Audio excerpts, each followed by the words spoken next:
बढ़ते अगली खबर की ओर, जहां उत्तर प्रदेश के जल शक्ति मंत्री डॉक्टर महेंद्र सिंह बाढ़ की चपेट में आने वाले गांव का उन्होंने निरीक्षण किया है। निरीक्षण के दौरान बाढ़ से संबंधित परियोजनाओं के निर्माण कार्य में लापरवाही जाने पर सहायक अभियंता और ठेकेदार के खिलाफ कठोर कार्रवाई किए जाने के भी दिशा निर्देश जारी कर दिए गए हैं।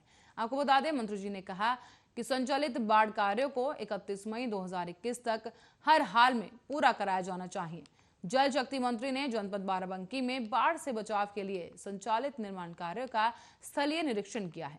साथ ही बता दें, मंत्री जी ने बाढ़ से बचाव के लिए कराए जा रहे निर्माण कार्यों का स्थलीय निरीक्षण करा और इस दौरान गोबराहा गांव में लापरवाही और उदासीनता पाए जाने पर संबंधित सहायक अभियंता राकेश भास्कर और ठेकेदार के खिलाफ कठोर कार्रवाई किए जाने के भी निर्देश दिए गए हैं। उन्होंने निर्माण कार्यों में पारदर्शिता और गुणवत्ता सुनिश्चित कराने को लेकर निर्देश जारी कर दिए हैं। साथ ही ये भी कहा गया कि महामारी का बहाना बनाकर ठेकेदार की गुणवत्ता की कमी पाई जाएगी तो उसका भुगतान रोक दिया जाएगा। उन्होंने गोबराहा के अलावा हाता, कलवारी तथा कहारनपुरवा गांव में भी बाढ़ परियोजनाओं का निरीक्षण किया है। उन्होंने कहा है कि आंशिक कोरोना कर्फ्यू के बावजूद भी बाढ़ से बचाव संबंधी परियोजनाओं को निर्धारित समय से पूरा किया जाना है। इसमें किसी प्रकार की उदासीनता को गंभीरता से नहीं लिया जाएगा और इसके साथ ही अगर कोई इस मामलों को गंभीरता से नहीं लेता है उसके खिलाफ कड़ी कार्रवाई की जाएगी। इसके साथ ही आपको बता दें कि उन्होंने कहा है कि बारिश काल में मानसून आने के पहले ही तटबंधों पर पूर्ण तरह से मजबूती के साथ बांधा जाए। इसके साथ ही मुख्यमंत्री योगी आदित्यनाथ के निर्देशानुसार दूरगामी निर्णय लेते हुए जनवरी 2021 में फलस्वरूप 184 परियोजनाओं के लिए धनराशि दी गई थी। इसके साथ ही सारा काम समय से शुरू किया जाना था, जिसमें से 6 परियोजनाएं पूरी हो चुकी हैं और बाकी जो परियोजनाएं बची हैं उनकी प्रगति की जा रही है और इसी के साथ ही जो परियोजनाएं बची हैं वो अंतिम चरण में है। डॉक्टर महेंद्र सिंह ने निरीक्षण के दौरान अधिकारियों को निर्देशित किया कि आंशिक कोरोना कर्फ्यू को देखते हुए कार्यस्थल पर कोरोना प्रोटोकॉल की कड़ाई के साथ अनुपालन सुनिश्चित किया जाए। इसी के साथ ही श्रमिकों को सैनिटाइजर उपलब्ध कराकर उनका उपयोग किए जाने के बारे में भी जानकारी दी गई। अधिकारियों ने बताया कि 2020 से 2021 में सिंचाई विभाग के अंतर्गत 254 बाढ़ परियोजनाएं संचालित थीं, जिनमें से 83 परियोजनाओं को साल 2020 में जून तक पूरा कर लिया गया था। इसके अलावा संवेदनशील स्थलों पर जहां बाढ़ परियोजनाएं स्वीकृत नहीं थी, वहां भी आवश्यक कार्य कराकर बाहर से सुरक्षा प्रदान कराई गई है। बता दें, अधिकारियों ने यह भी बताया कि दिसंबर 2020 तक 186 परियोजनाएं पूरी की गई थी और इसी के साथ ही साल 2021 के अंत तक 193 परियोजनाएं पूरी कर ली जाएंगी।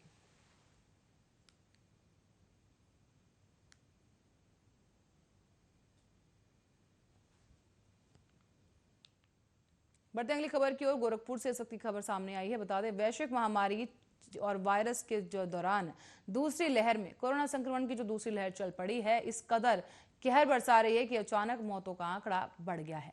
जनपद में कोरोना वायरस ने भारी तबाही मचाई है, जिसकी वजह से जीवन रक्षक दवाओं सहित अस्पताल में बेड और ऑक्सीजन की कमी होने लगी है। इसी बीच मौत का आंकड़ा भी बढ़ने लगा है और ये आंकड़ा नगर निगम में मृत्यु प्रमाण पत्र बनवाने के लिए आए लोगों ने बताया है।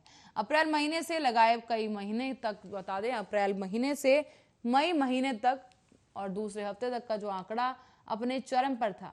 हालांकि पिछले एक हफ्ते से संक्रमित मरीजों और मौतों की आंकड़े में काफी हद तक कमी भी देखी गई है, लेकिन नगर निगम गोरखपुर में हर रोज 50 से लेकर 60 लोगों की मृत्यु प्रमाण पत्र बनवाने के लिए लोग आ रहे हैं। साथ ही आपको ये बता दें, कुछ लोगों से बात जब की गई आर्य न्यूज की टीम के जरिए, तो उन्होंने बताया कि कोविड की वजह से उनके परिजनों की मौत हो गई है। हालांकि कुछ लोगों ने स्वीकार किया है कि कोरोना की वजह से ये मौत हुई है, लेकिन वो इतने गम में थे कि कैमरे पर कुछ भी कहने से हिम्मत नहीं जुटा पाए।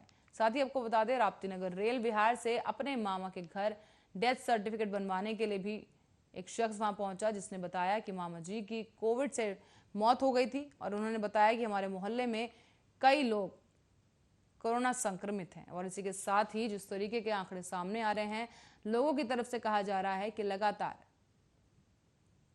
मौत के आंकड़े बढ़ रहे हैं और इसी के साथ ही आए दिन प्रमाण पत्र केंद्र पर लोगों की भारी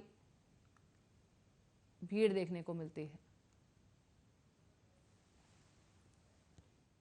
इस महीने से जो है यहाँ फॉर्म, पंजीयन फॉर्म जो है औसतन 50 के आसपास जो जमा हो रहा है पर डे। और पहले जो औसत था वो 15-20 का फार्म का जो है आता था, और वो औसत 50-55 इस तरह से आते हैं। नहीं, वो जो बता रहे हैं और चाहे हॉस्पिटल का प्रमाण पत्र दे रहे हैं, उसके आधार पर उसको जो है वेरीफाई किया जा रहा है कि हाँ कोविड से हुई है। ज़्यादातर कोविड की हैं, नहीं तो कार्डियो अटैक है, हार्ट अटैक है, इस तरह के केसेस ज़्यादा आ रहे हैं। इस महीने से जो है यहाँ फार्म